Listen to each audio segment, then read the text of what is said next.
Yo camino por caminos polvorientos. Voy en busca de mi último destino. Ahora sé que mi vida tiene un sino. Ya lo voy alcanzando por momentos. Son mis huesos de vid puros sarmientos que en la tierra se pierden olvidados, pues dejaron de dar frutos dorados el calor de los soles y los vientos. Ya le faltan a mi pecho los alientos, ya le pesa a mi cuerpo el esfuerzo.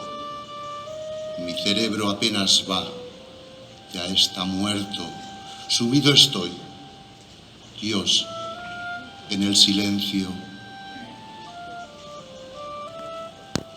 No me dejes, Señor, en el momento que mi vida se aleja de este mundo.